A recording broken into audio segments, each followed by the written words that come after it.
dude, for a long time, you could only get those on the East Coast, like the Southeast, because that's actually like America's oldest brewery. Really? And couldn't get them here forever until about a year ago. So like every time we went to like Florida or traveled at all to the South and the East, I finally got to have one of those, and it was. You can buy them here now. Yep. They just came here, and I don't know why. I don't know why it is that you couldn't get them here. I don't know if there's a different like license or agreement with the state, but we were excited when they came because they're they're super delicious, and then there's also like history with it too. Well, full disclosure, when we were in Hawaii, I wanted to buy you and Patrick a 6-pack of beer. Right. Brother, I love you, but I'm not paying $25 for a 6-pack of beer. I'm like, nope. Definitely not, We're dude. out. We're out. Just give me a high five. We'll call it good, Roger, man. okay. It's insane how like a gallon of milk was like $13 when we were there last time. Yeah. And that has been 6 years. Yeah. How old's Charlotte? She is she'll be 5 in June. So 4 and 10 months. Okay. Yeah, so I guess probably 5 years and 7 months ago. Almost 6 years. Ashley wasn't pregnant. No. No. Like right after that trip. Surprise. Oh. Cover your ears. They're covered. Oh, man. So I was going to open up. I want to introduce our guest, Adrian Arellano. Very good. Sound pretty good? Very good. Good deal, man. We're doing Q&E, and Q&E is, you guys know about it. You've heard some of them. You've seen some of them. And basically what it is I am talking with people that interest me, that fascinate me, and people that I want to know more about. So far we've had an environmental health and safety specialist. We had my buddy Colin on.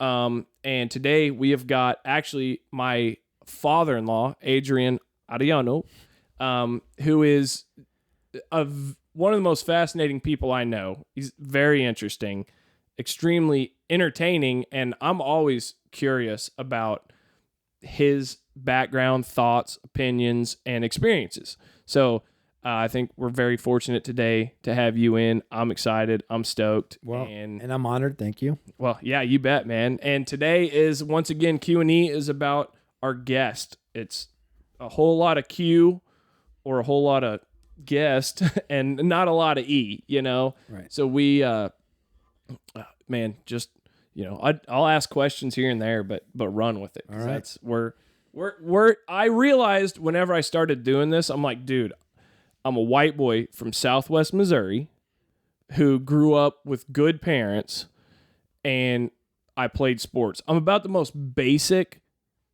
unentertaining demographic that you can find.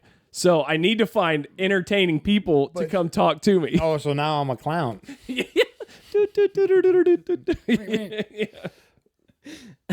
That was the idea. Well, behind Q&E, I'm like, man, I love talking to interesting people. So, let's do it. All right.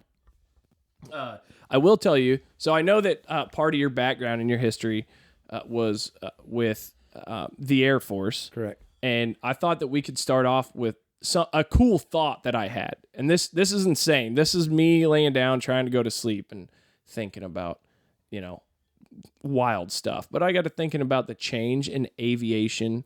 And people are going to totally think I'm a nerd because we talked about aviation on the last one too, but don't care. Go airplanes. I was laying down in bed at one night and I got to thinking, I'm like, dude, there's a massive change from the dawn of flight and how fast that technology increased in such a short amount of time. So I got to thinking, I'm like, all right, the Wright brothers flew. And I couldn't remember when. It was 1903. They flew at 30 feet at 30 miles per hour. Yeah. How?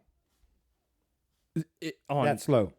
Yeah, it all lift, all wings, But then I got to thinking, literally, dude, 66 years later, which is in the grand scheme of things, not that much time.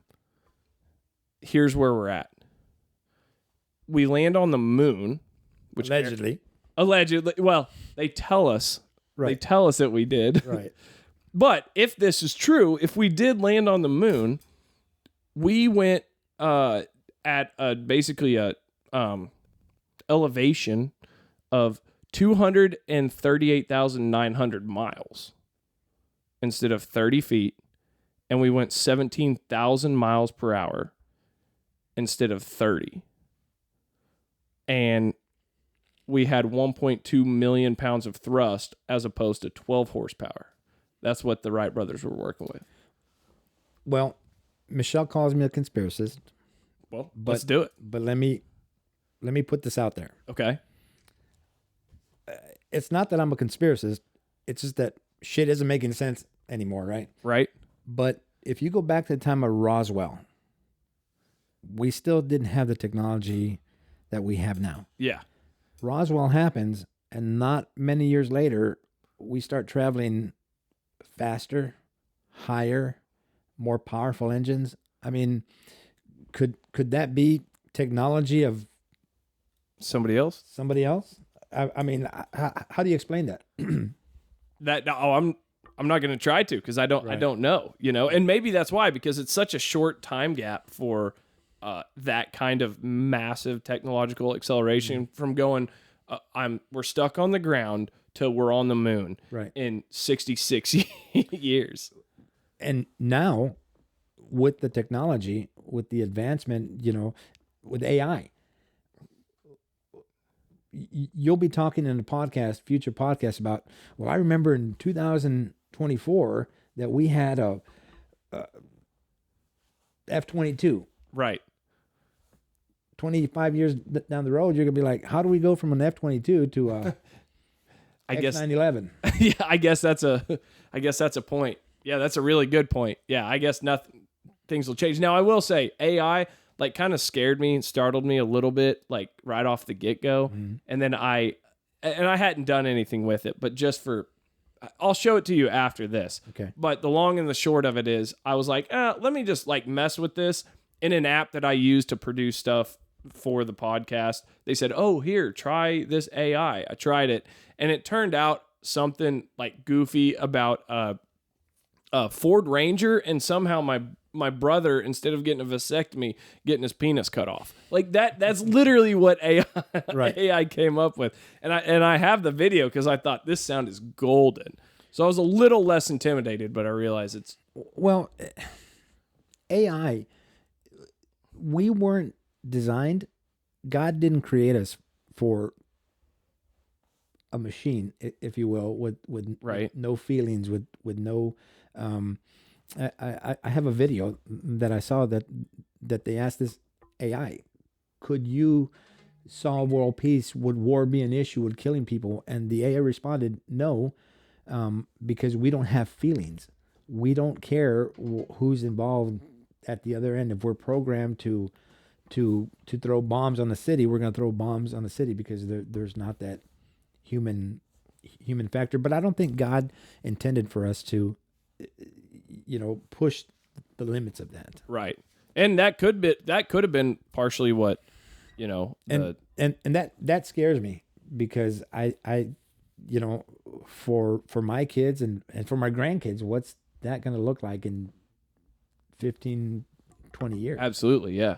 They always throw out the word sentient, Mm-hmm. and that one I'm like, well, I'm not quite sure what it means, but it sounds spooky. Right. But Right. I get what you mean. It almost seems kind of limitless on where it could go, and you go, well, at what point do you rob the humanity that God gave us from everything that we're doing? Right. By doing that, which is certainly kind of spooky, especially having kids and having grandkids and all that. That's wild. But I knew that'd fire us off if I threw out a little Right.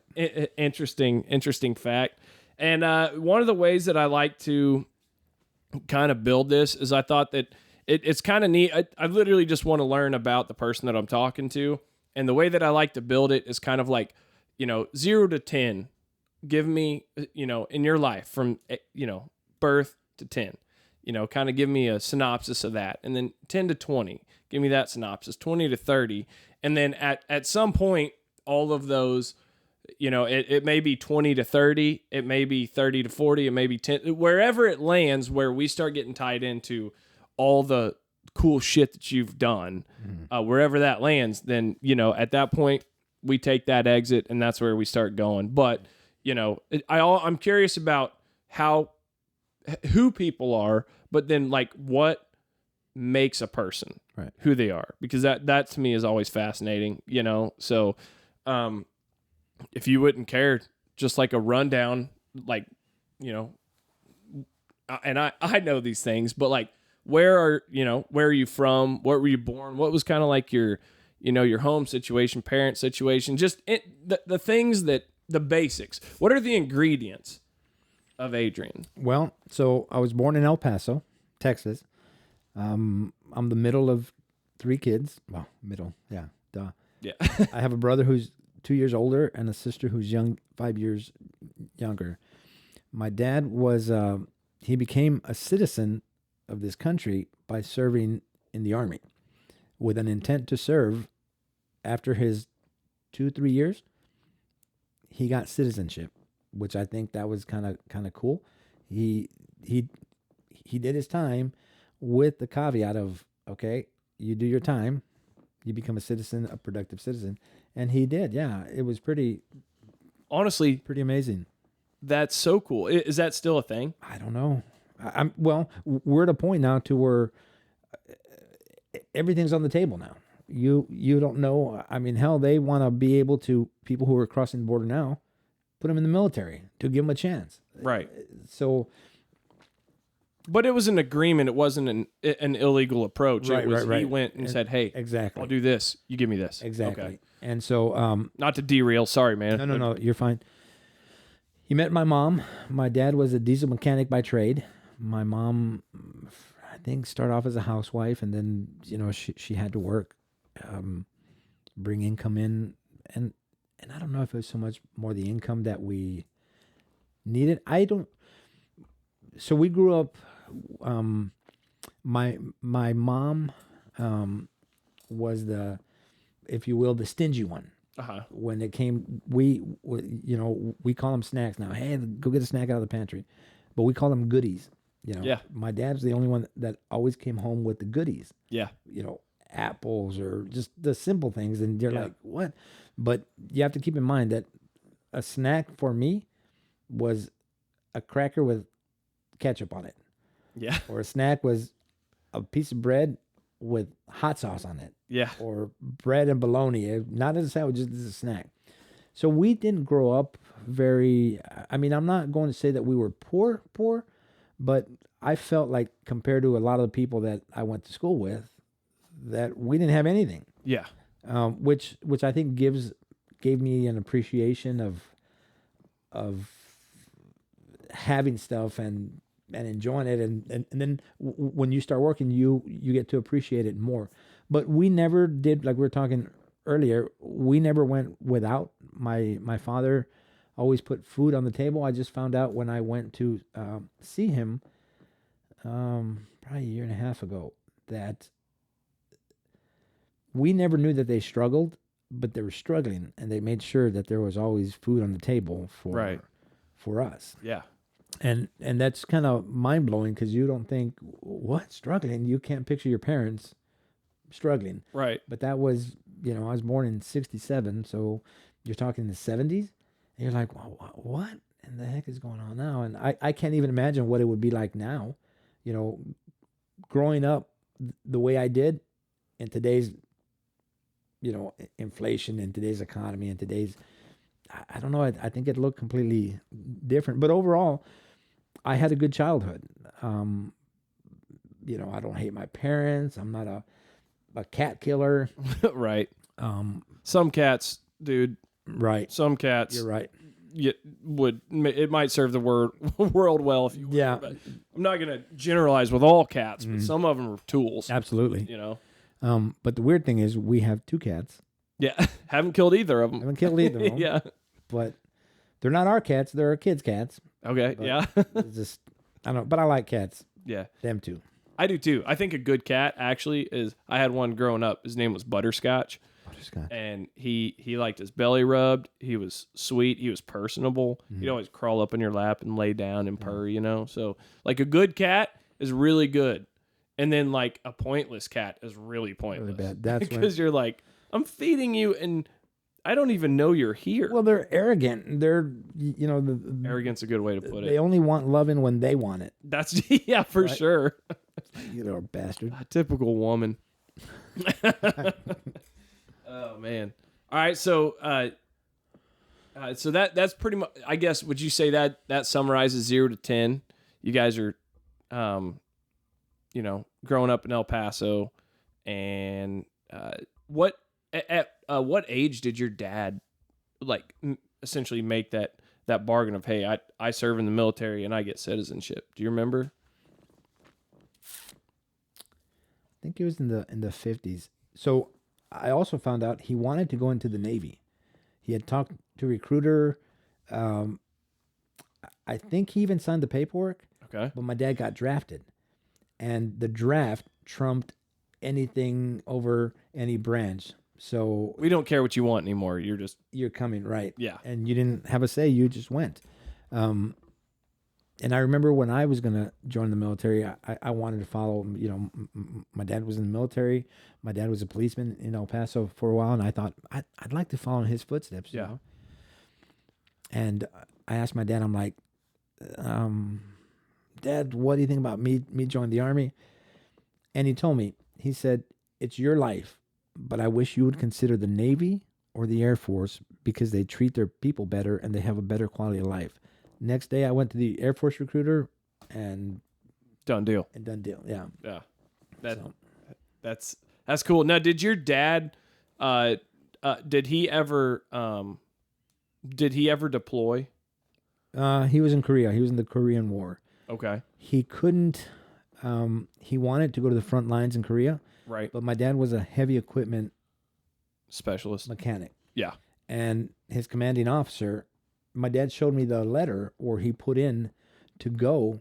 The commanding officer told him no because he was the best mechanic he had, and they needed him to repair all the equipment that was coming in. That's incredible. Can you imagine how actually when you stop and think about it, how much of an underappreciated position is in a war like that? A heavy equipment mechanic, any kind of diesel mechanic really, or say an aviation mechanic, somebody that can work like boom, because that's tanks, that's Humvees, that's aircraft, Jeeps, those yeah. like everything, and I guess I never even thought about how much of an underappreciated position that would be, and so necessary just to keep The wheels of war going. for sure. Yeah. That wheels of war, they're always turning. I think even when we don't know that they're turning, Right.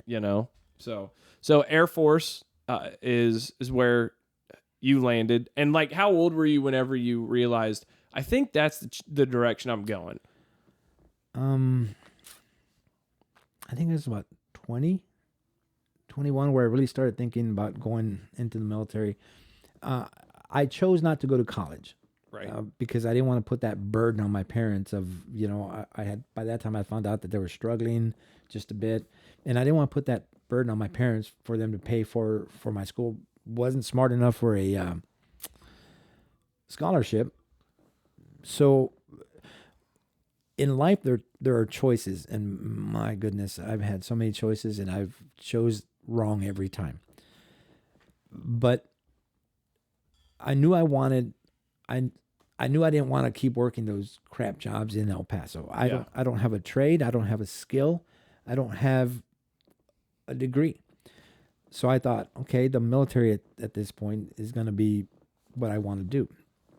And when my dad told me join the Air Force or the Navy, I went in. I was supposed to go into the delayed enlistment program, which meant that I graduated high school and I wasn't going to go in until like the following year. I graduated in May of 86. Right.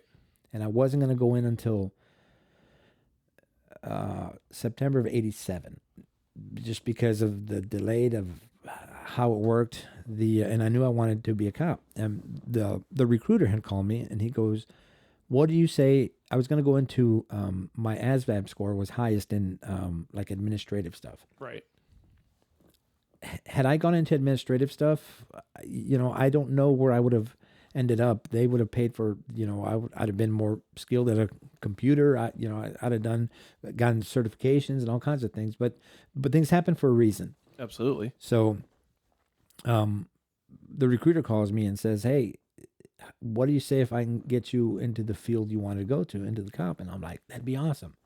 He goes, "All right, I'll call you back." Calls me back. He goes, "Hey, what do you say if I can get you into the Air Force as a cop, but you leave tomorrow?" And I was like, "Whoa, that's even better." Oh, yeah. So, and my first duty station was in Offutt Air Force Base in Nebraska. Yeah. And I really enjoyed. I was there 7 years.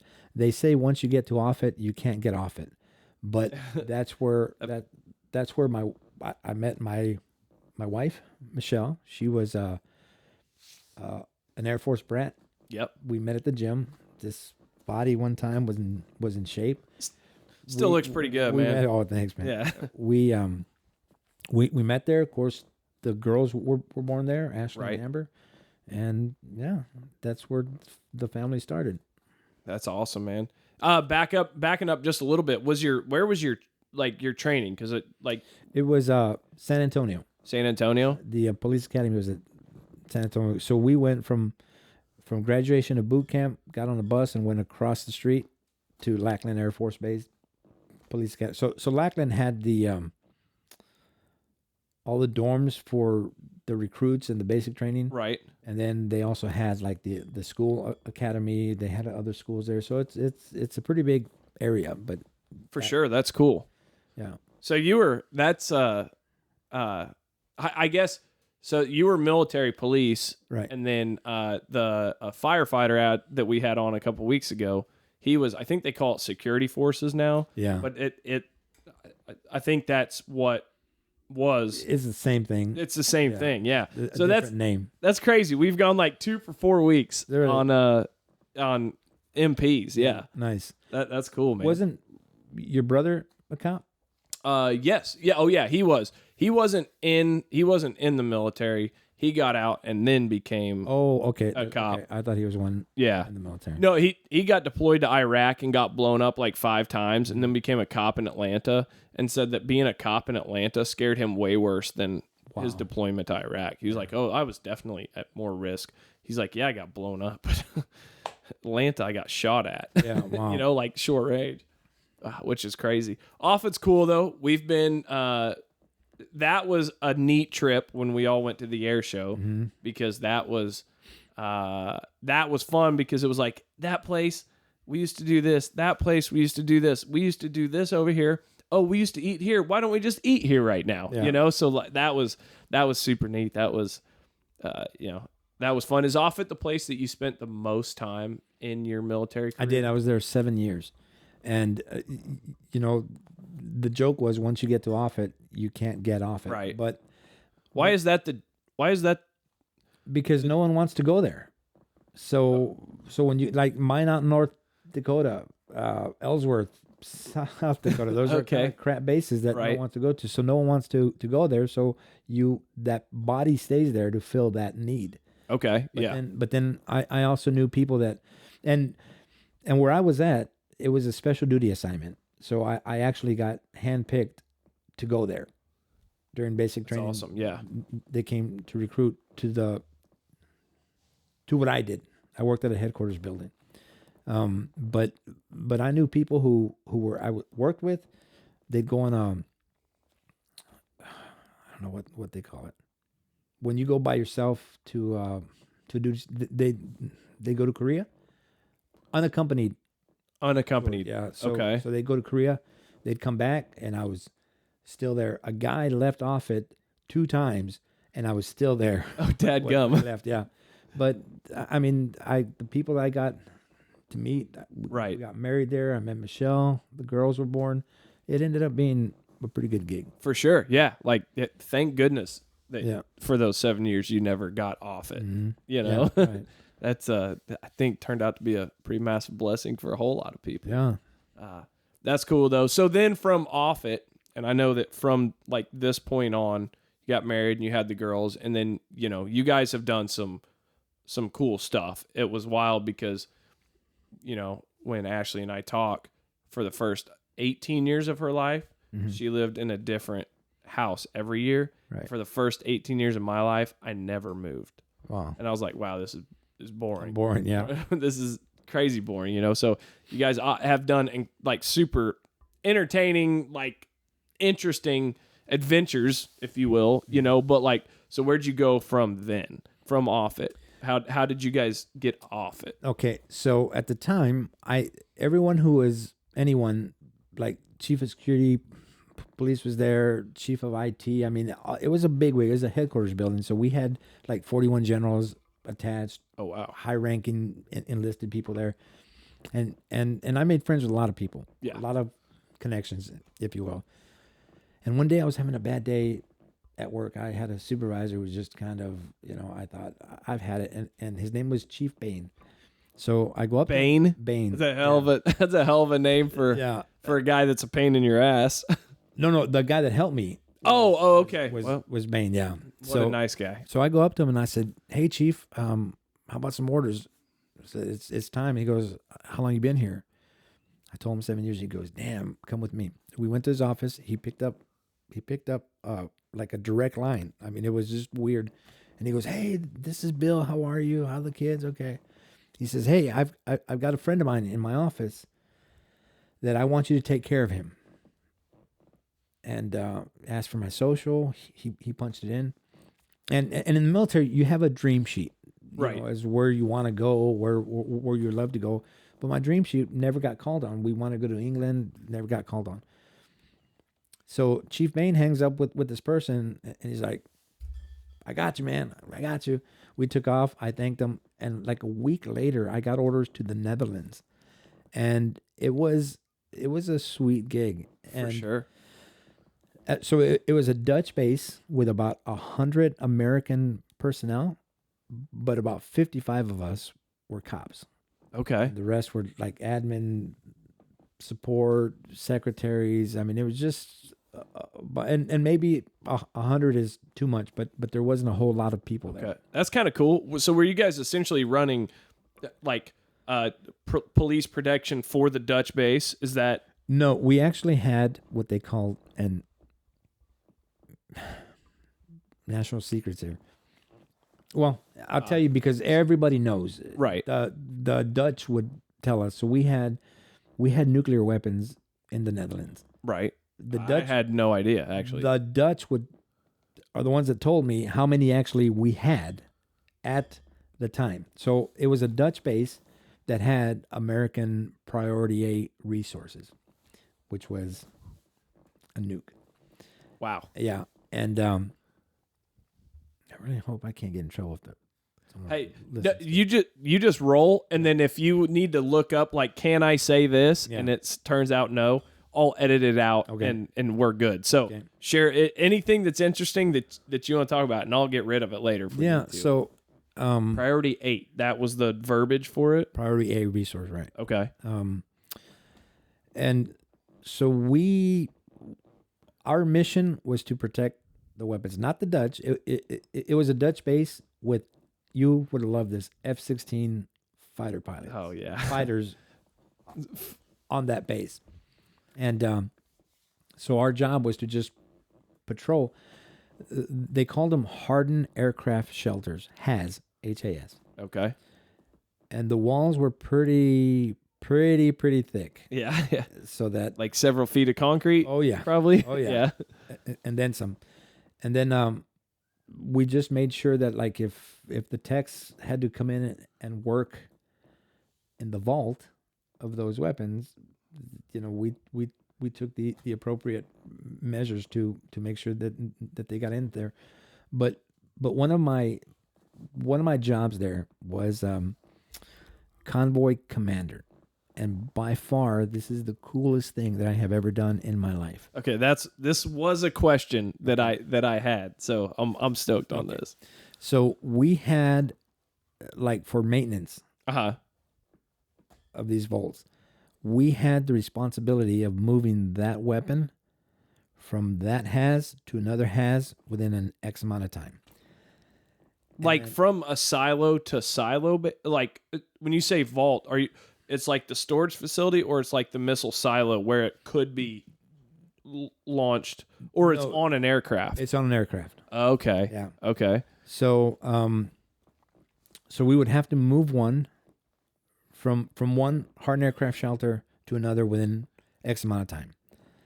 And when we did that, as the convoy commander, I was in charge for not only the American staff that we had on duty and the ones that got called in, but about 100 Dutch personnel too. The Dutch had this conscript that it was mandatory that they had to do 2 years of military service. Okay.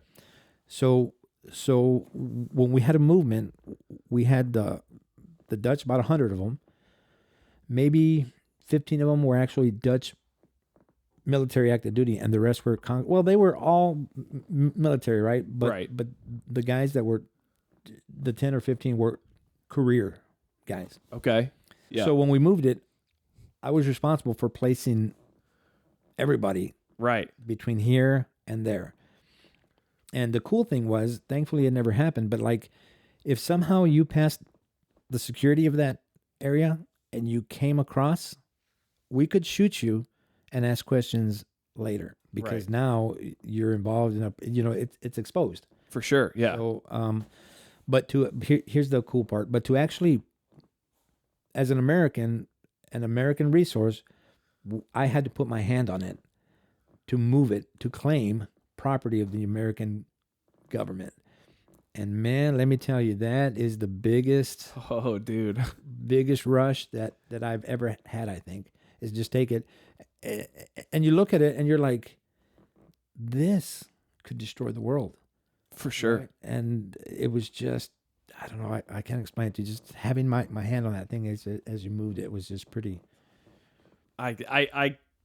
amazing. I can believe the feeling of like power, right? Knowing what's in that, right? That's just, and then also knowing that's you, that's us, that you're not the bystander in this situation, right? You know, but then the sad part was that when we got it to where it had to be, then I'm back to being a regular Joe Schmo, right? Yeah. Like, wait a minute, where'd that power go? For sure. No. Yeah, but you still got to do like, yeah. I have never touched a nuclear weapon.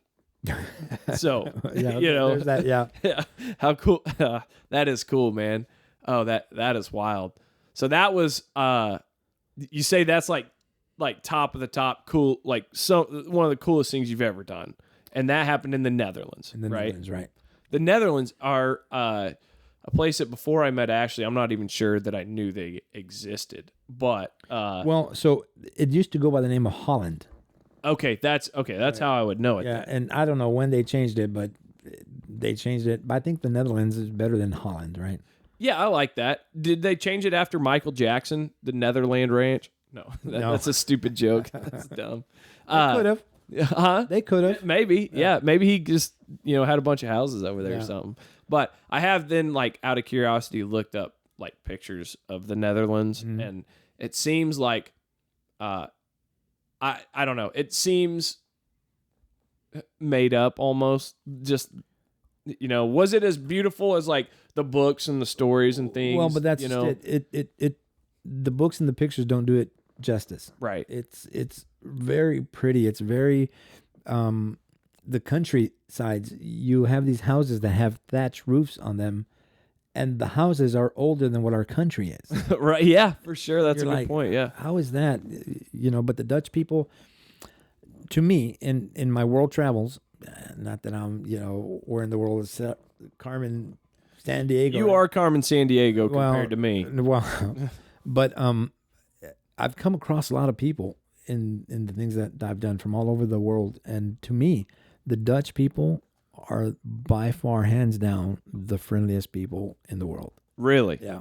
And so I never assumed that, and this is why a lot of countries dislike us because we feel entitled, and I'm in your country. I expect you Yeah. to learn my language. So whenever we encountered a Dutch person, or we have to had a question, be like, excuse me, do you speak English? And they're like, a little bit. They all said a little bit, but their little bit was more than some Americans. Right, And yeah. way better. And you're like, what in the world? What do you mean just a little bit? Seems like humility, like Yeah. a humble people. If Yeah. you're going to say just a little bit when really you're fluent, Right. you know? And it was just, I mean, it was an amazing, and we'll try to go there. God, Yeah, after 26, we'll make it a point to go to Europe. But European life is just completely different than what American life is. You know, we're fast paced here. We're in a hurry to get nowhere. yeah. And the Europeans just kind of have one pace, Which I think I could get down with. Yeah. I think I could get down with. well, and so I love how if you don't get your milk, your vegetables, your whatever by a certain time, they roll up the sidewalks, and you can't get it until the next day. One time we had gone on a trip, and we didn't have milk. The girls needed milk, and sure. we didn't have bread, and the markets were closed, and we're like, damn. And we contacted our neighbor, and our neighbor knew the owner of the grocery store that was right behind our neighborhood. And he came in there, he let us in, we got our milk. I don't even know if we paid for it. Oh, that's so Here's your cool. stuff. Yeah, get what you need. We got that, and we're like, oh, I'm never moving from here. For sure, yeah. What town were you in the... So the first town, it was called Schijk. I'm probably saying it wrong. Michelle will tell you how to spell it. Right. But loved it, man. I mean, they had, on the weekends, it wasn't big. They had, it was a village. Yeah. And on the weekends, they would have like, I don't know, like a farmer's market Yeah. type deal. And then when we moved, we moved to another place I don't know why we left that house. But we went to another place, and it was the town was called Sonnenbrogel. I'm saying it wrong too because Sonnenbrogel. Sonnenbrogel. But it was Sounded good. It was right next to a town called Eindhoven. Okay. It was like a suburb, like Springfield and Ozark, and Yeah, Nukes. okay. It was right there. So, yeah, that's where we lived. Cool. And did you get for 2 help years. from the military? Like whenever they're like, hey, you're going to the Netherlands. Did they like put you in connection with people to get you a place to live? Or was this like, or were you on, like you said, it was a Dutch base, so it wouldn't have been. Right. So we had like a Dutch liaison. I don't know what her title was, but she was pretty much worthless, right? Because Yeah. we stayed in the hotel for 2 months, Oh, I dang. think, because her job was to find Americans housing. Yeah. But it's kind of like our federal government here. When you work for the government in the Netherlands, you can't fire them. So she would call off a lot, For sure. and you couldn't fire her. Meanwhile, you've got 25 Americans looking for base housing. So finally, after about 2.5 months, we found housing, and she put us in contact with the company of who we have to contact, and the military would pay us the allowance, Yeah. and we would use that to pay it. Cake government jobs, I guess they exist everywhere, huh? Oh, yeah, they do. For sure. So then Netherlands, what followed the Netherlands? So from the Netherlands, we went to Germany, but That is a place you'd have fun there. I would. Actually, we talked about Europe too. Oh, I'd love to go to Europe. And I think I'd be just World War II history, nerding out the whole time. Well, so in the Netherlands, there is a damn it. I wish Michelle was here because she'd tell me. But there. Have you seen the movie A Bridge Too Far? Yeah. Okay. Uh-huh. There's a tank from that time at the end of that bridge going into the Netherlands. I can't think of the town. But to see the tank there and the turret, you're like, what in the hell? Yeah. This is a famous place in history. Yeah, and it actually exists, and there you are looking Yeah, at it. Yeah, exactly. That is so cool, man. Dang. So you went to Germany, and then like how far proximity wise? Because I am not good at geography, but like how far is Germany from, the Netherlands? I know it's same continent, I guess. But. Yeah, well, like I'll give you an example. We had to go initially when we got there for medical appointments for Michelle or the girls. We had to go to an air base called Spangalum Air Base. No, that was Spangalum. What was it? There was a base there on the border town of Germany. Okay. That we would have to go for like the big appointments, commissary trips, PX, doctor's appointments, all that stuff. So you could get to Germany from where we were at in about an hour and a half. Oh, no kidding. Yeah. I did not realize that. Yeah. That Holland at one point and then Germany and like were or that close. Well, and do they border? Yeah. Okay. And then the drive from our house to Germany. Imagine the windmills, right? Yeah. Dutch is known for windmills because that's how they produce cheese. That's how they produce paint. With the wind, the stones. For sure, yeah. And you see these windmills, man. There's a windmill between a windmill, and you're like, oh, that's a beautiful sight. When we went back, I don't know how long, 10 years ago, the first thing that hits you as you're landing is the windmills everywhere. They're still there. Yeah, and they're still there, and some are even operational still to where they make cheese. And that's so cool. Mm-hmm. Is it a windy? Like, is it? I mean, are the windmills there because it is a windy environment?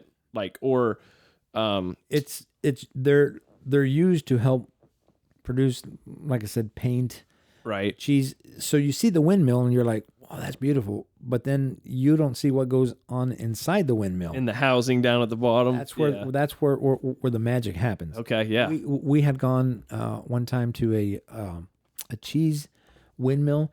I'm not a cheese guy. I like my medium cheddar.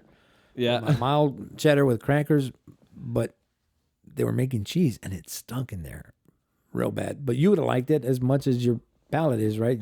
Right. You would have loved it, but you're like, wow, who knows? And the wind just kind of, and it's not like the wind turbines in Oklahoma or right. or in Texas. They just turn them on and they go. No, they go because they're used to produce for sure product.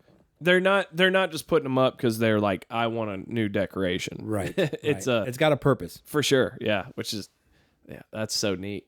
So to Germany, mm-hmm. we went and where were you guys at in Germany? Ramstein Air Force Base. You were at Ramstein? Mm-hmm. Yeah.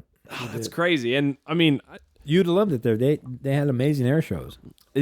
That's what I always heard. Yeah. And that actually, like the band Rammstein, I don't know what they're singing, but I've listened to every song. The German metal group, love them, absolutely love them. And they were actually named after the accident that happened at Ramstein Air Force Base. Really? There was a massive air show accident. With the Blue Angels.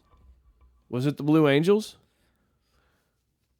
I don't remember. Now you got me thinking, but I'm familiar with that accident. Yeah. So that's what they named.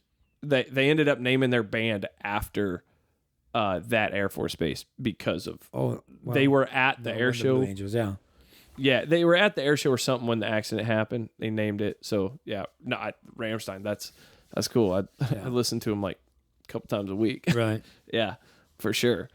And that is a German Air Force Base or United? That's a U.S. Air Force Base. It's a U.S. Air Force Base. Okay.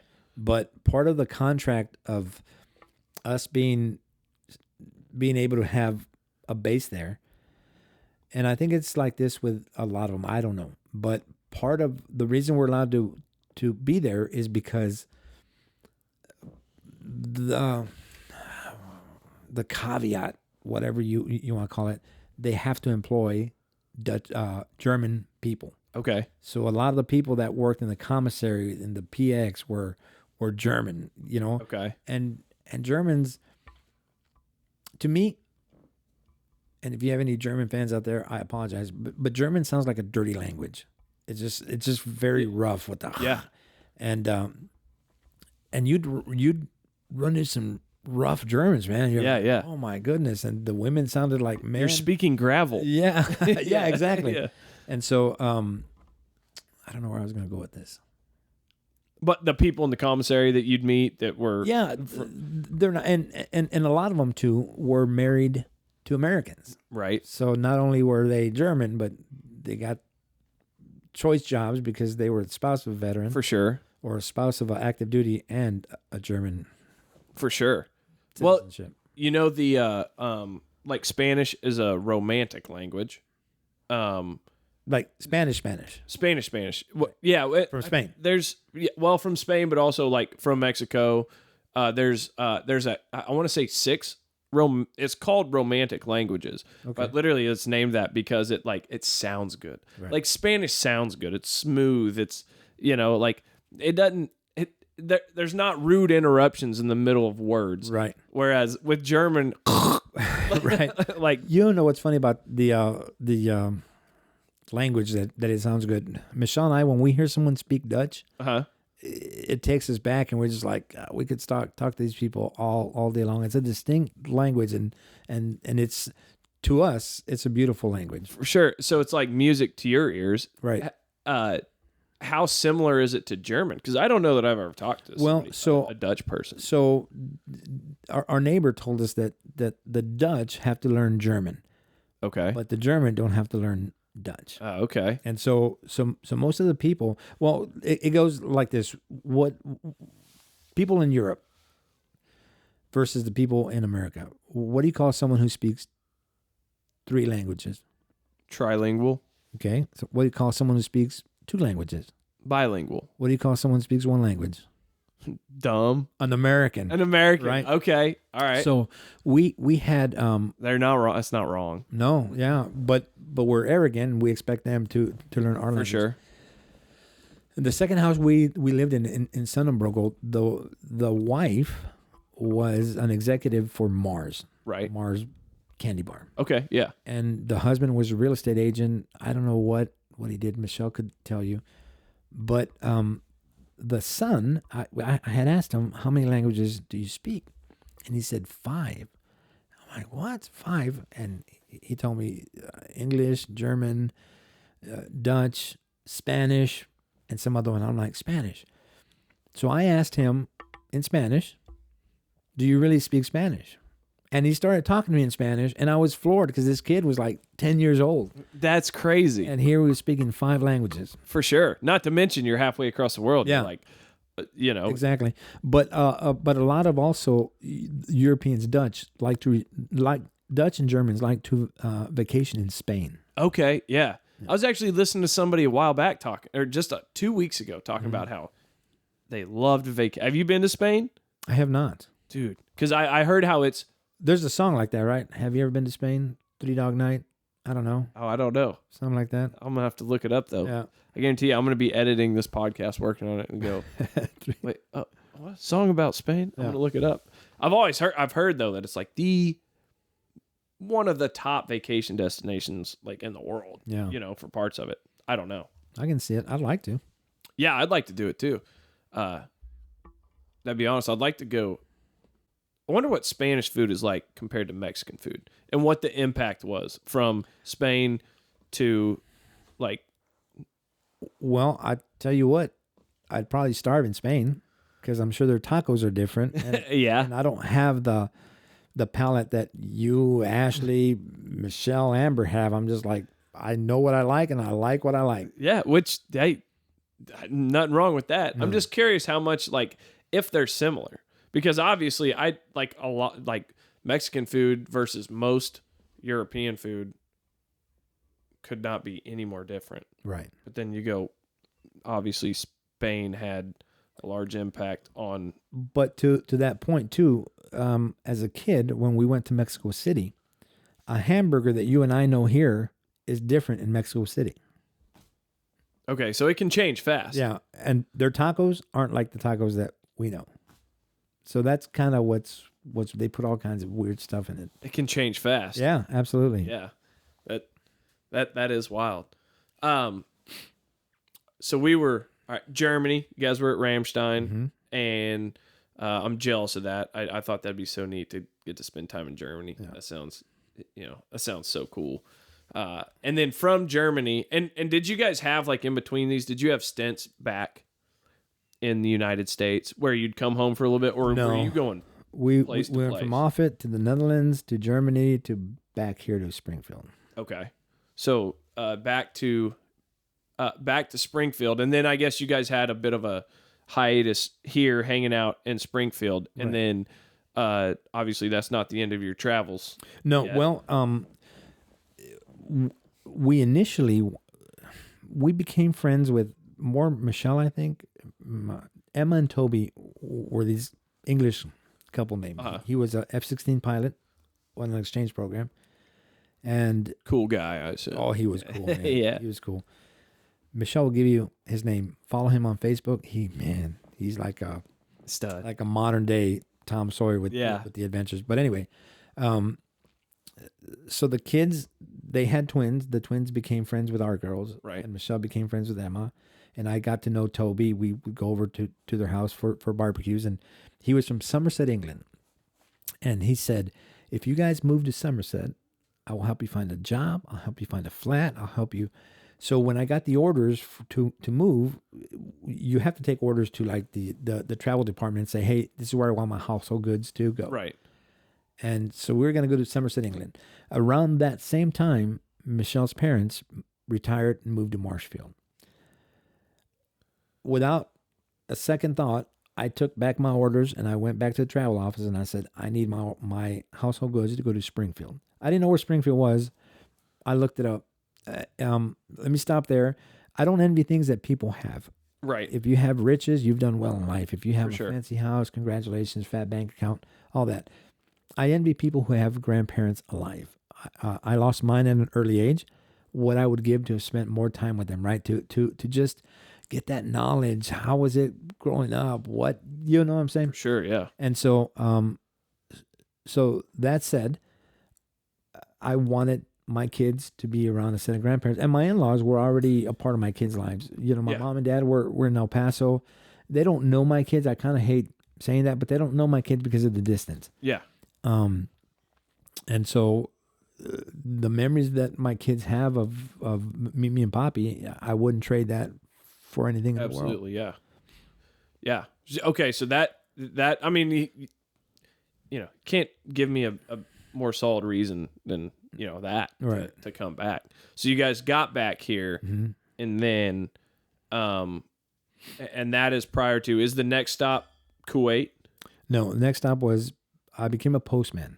Okay. Yeah, I had taken a job as a security officer in Minneapolis, Minnesota, for the government building there. It was I was there for 2 weeks.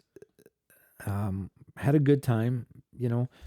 Hennepin County was the biggest county in the U.S. It was so big. So, I mean, I got to meet people there from, they say...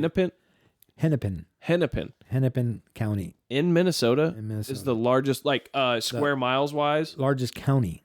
Like we have Greene County. Right. Florida has Howard County, Orange County. You mean is it largest by physical size or by population? It's not population, is it? Well, hell, I don't know. I don't know. Good question. I was just impressed that it was the biggest yeah, absolutely. county in the U.S. It doesn't matter if it's square miles, or population. So then, number one. So then the post office called me. I had already interviewed and they called me, and then I came back and did that for 5 years. And Michelle's brother was in Kuwait at the time. You want adventures? He would have been a guy to really have on the podcast, right? It was really. He had called me and said, "Hey, I'm working overseas in Kuwait. You want to come be a force protection is what it's called." So we provided security for all the military bases in Kuwait. Right. And you're probably thinking, why didn't the Army do that? Well, because the Army was too busy dealing with the wars. Yeah, for sure. On, right. So I qualified just by being in the military, but because I was a military police, it's like double whammy. Qualified. Yeah. So then I went down there. I was there for a year by myself. And then after that first year, I brought the family with me.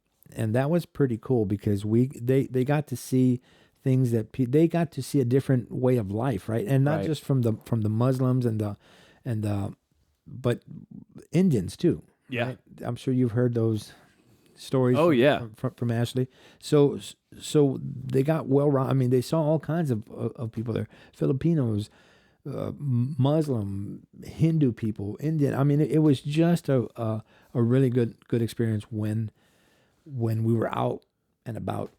For sure. Yeah. And I know Ashley talks about Kuwait probably as much as she does anything. And maybe it's because that she was oldest at that point, you know, and that, you know, stuck with her. Maybe her memory was the best. But she'll talk about that, you know, like I've never even, I guess I've had something similar, but she'll talk about lumpia all the time. Yeah. And I'm like, and I don't think I've ever had it. I think I've had similar, like maybe like a egg roll. Well, you'd enjoy it. I'm just going to say. Yeah.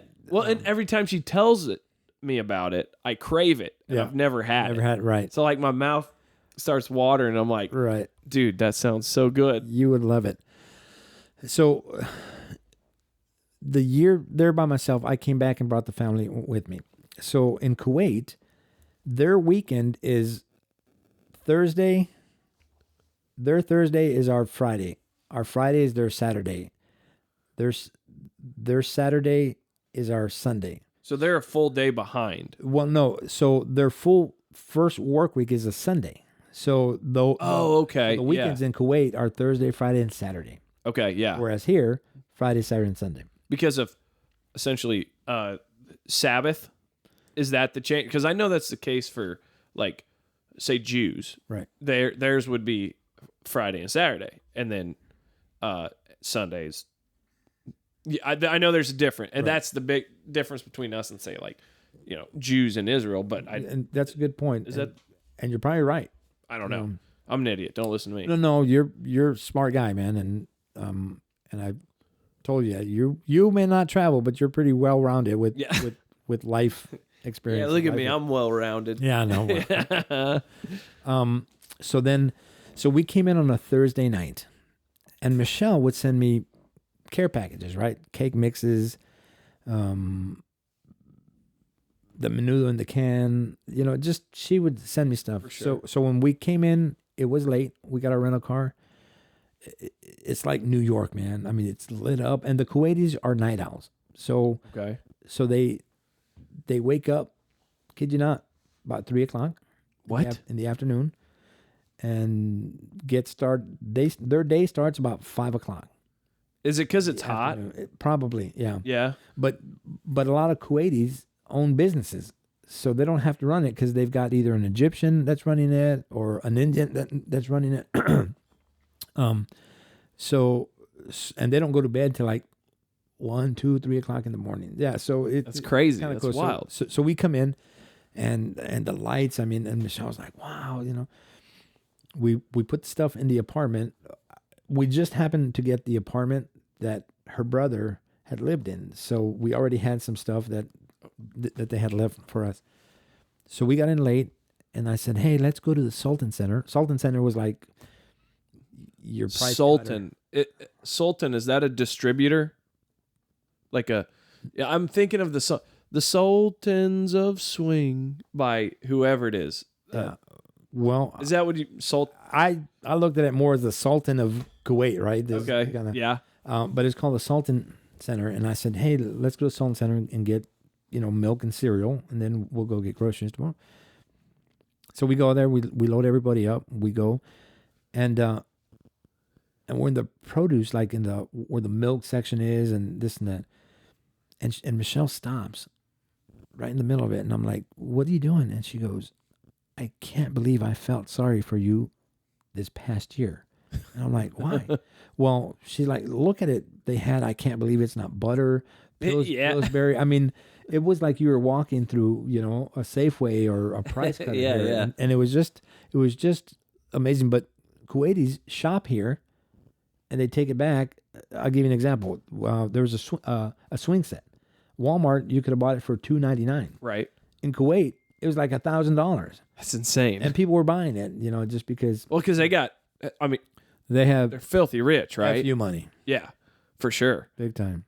That's so to buy something at $2.99, take it over, that $700 profit. If you can get it over there, not a big deal whenever you've already, you know, because it's all oil money, right? They're just exactly. like, oil barons essentially. Yeah. Which is crazy. That would be that is a place that I was never jealous of, like going to Iraq or Afghanistan, like of my friends and my brother, But I always thought Kuwait would be, so cool because it sounded like a melting pot, but it also sounded like a good place to be, or at least an interesting or comfortable place to be. Well, if you're going to be an American in the Middle East, right, Kuwait's a good place to be. They had Chili's, Applebee's, Chi-Chi's. I mean, it's very westernized. Yeah, for sure. And so I think it's funny how countries like that, okay, the Middle East hates us.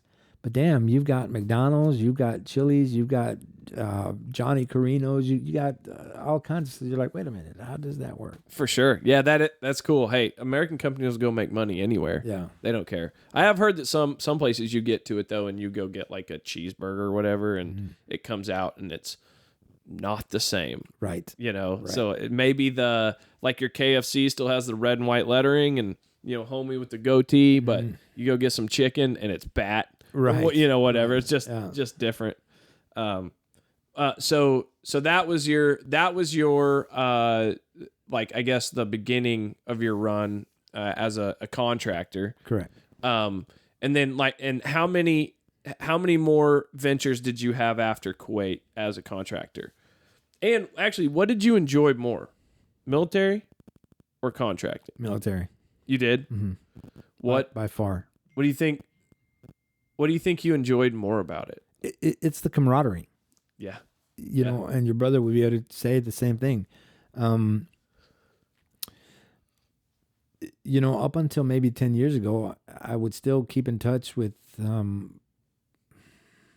not in touch, but, email or something. Right. My roommate, his name's Todd Buteau. He was one of my first roommates, and I followed him for a while. I went, when I went to Minnesota to take that job, I was actually going to stay with him and his wife in the basement. But as I was heading down there, they were getting ready to get a divorce. Oh, snap. So it was it kind of threw everything off. But yeah, and I can't explain it, Ethan. It's one of those that the military is. There's a togetherness. You may not like the guy, but damn, you're in the same place and you've got his back. And I didn't see anything what your brother saw, right? But it was just knowing you can depend on the guy that you're working with. You train together. Sometimes you live together in the same dorm, and for sure, it's just hands down. Yeah, I can see that. I am in no way trying to compare like being on a football team to military service, but that was the best thing. It was like my best friends and guys that I really didn't care for, but we had one goal in mind. Right. We had one thing we were working for, and we could work together perfectly, even if we weren't the best of friends. Right. And that feeling of then accomplishing that goal with same thing. Yeah. Okay. I could see that. And I guess that, in the contracting world, then you start to add more money, then you add probably more selfishness, and people don't care about the mission as much as they're like the money. Give me that coin. Exactly. Well, and so another thing with the military was I knew what I was going to wear every day. Okay, that's easy. Yeah.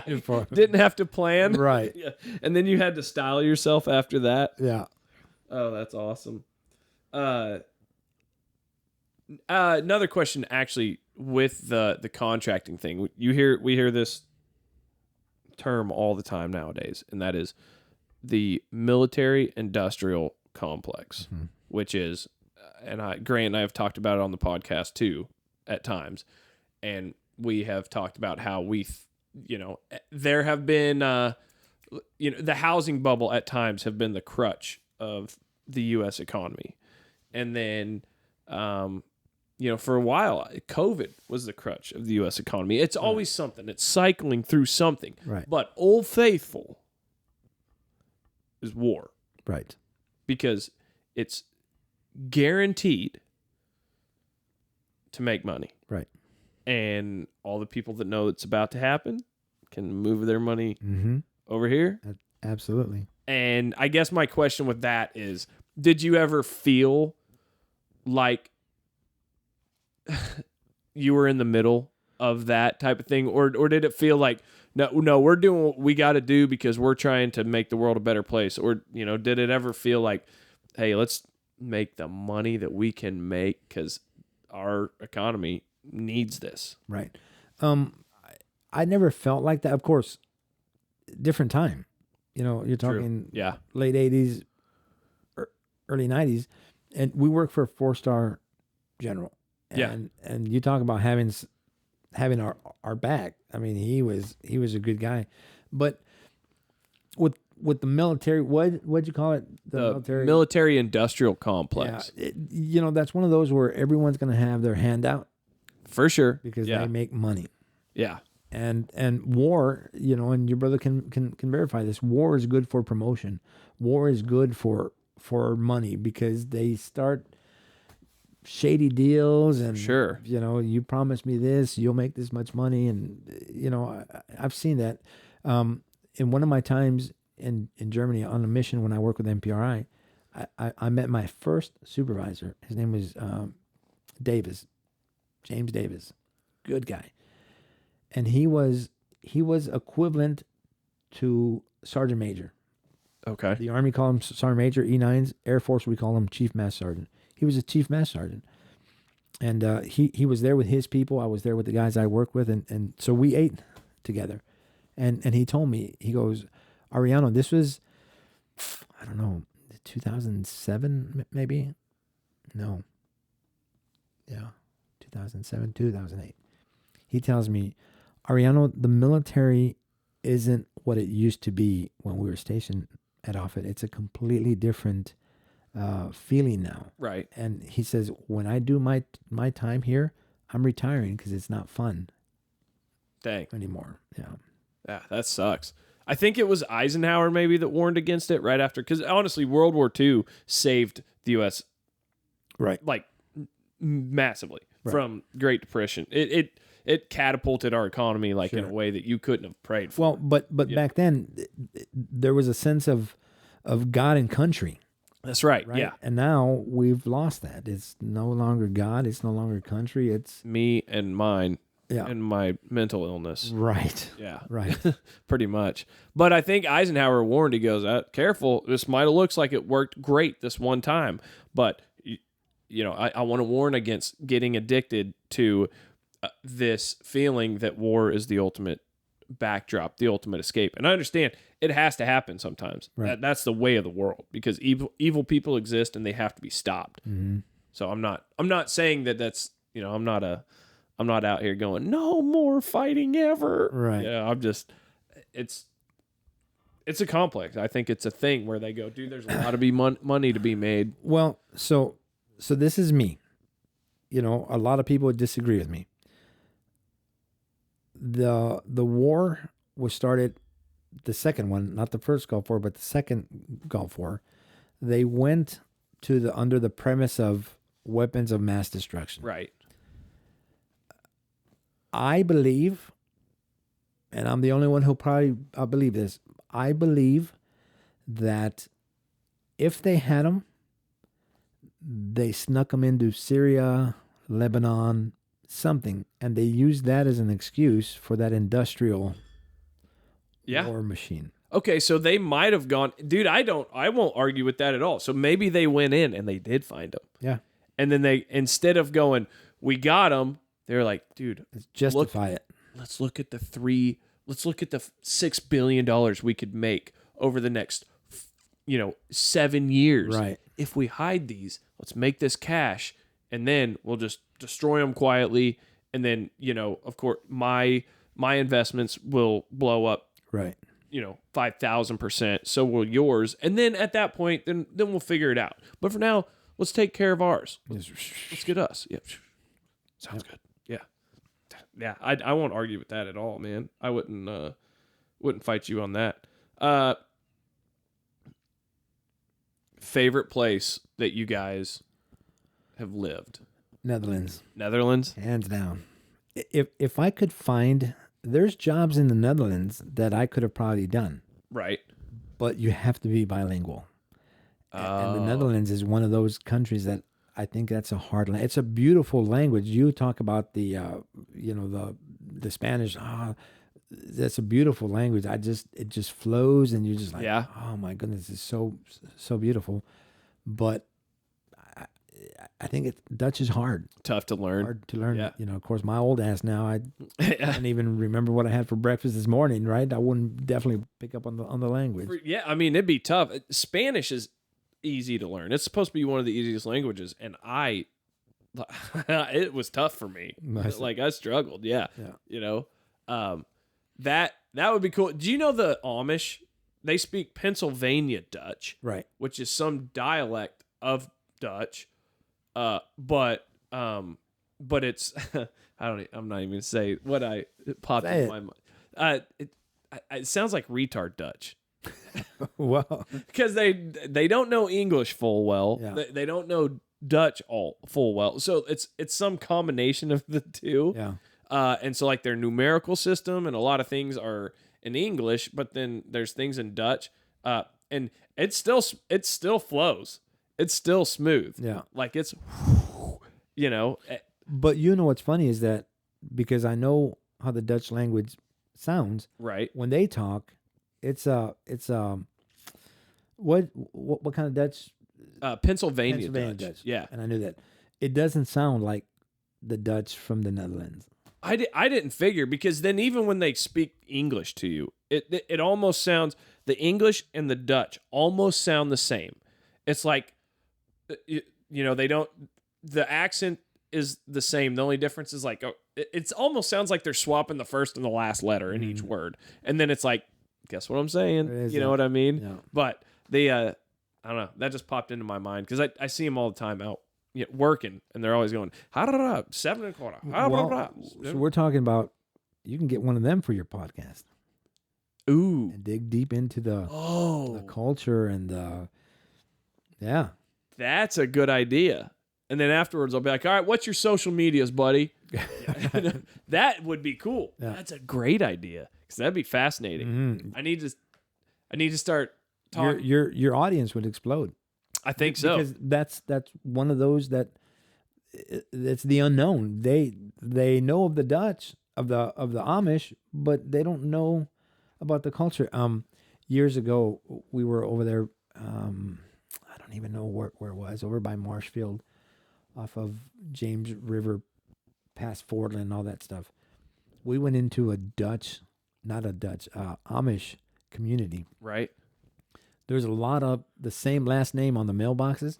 But, dude, we got the stink eye from almost everybody. Oh, I man. guarantee it. We were just kind of like, well, what's going on here? And people are coming out of their porch with their hands crossed across their Yeah. chest. And you're like, wait a minute, what's going on? For sure. Yeah, we're like, that's good. Chasing Go. after you with your pitchfork. Let's go, yeah. Dude, Duncan told me a little while back that he lives north of town by like 20 minutes, and there's a big Amish community up there where he's at. And he said that one day he was turning off at 13 headed home, and right there by the highway there was an Amish buggy that had, like, somebody had hit them with their car. Really? And the people were fine and the horses were fine. They hit just like the back end of the buggy, but he said that there was another buggy that had pulled over like beside them, and he said that they are grabbing all these brand new DeWalt power tools out of their buggy and loading up the other buggy because all they cared about was their power tools. Right. You know, and he said, dude, the back end of this buggy was completely full of power tools. There's no room for people. Like, I don't know how they're going to do it. Well, so when I worked at the airport, I worked with a guy who lived in Marshfield. Right. And he would tell me stories that the Amish would come borrow his. It was like a barter. You give me moonshine, and I'll let you borrow my power tools.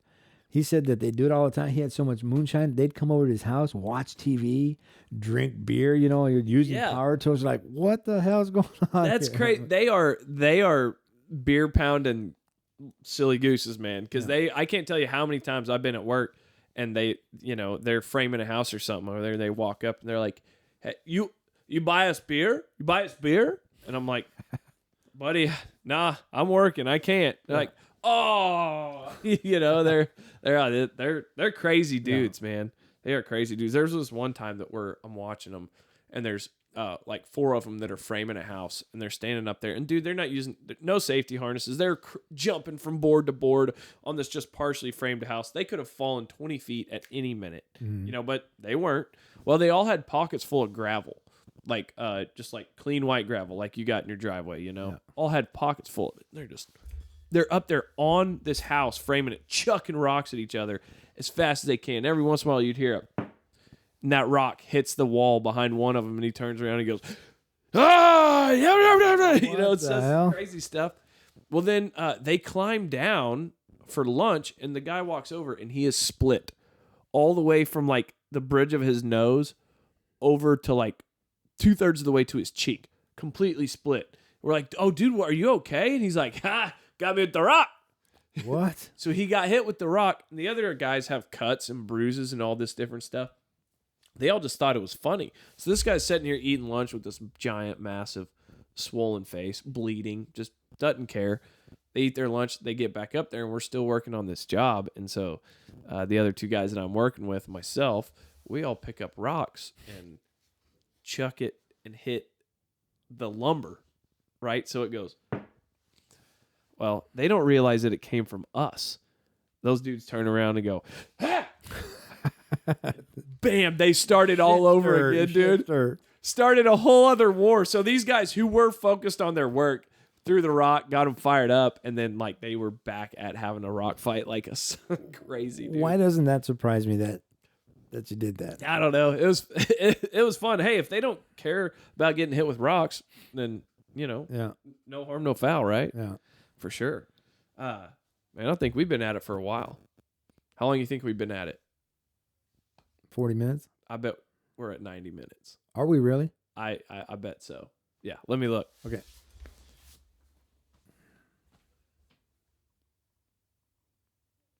$80. Wow.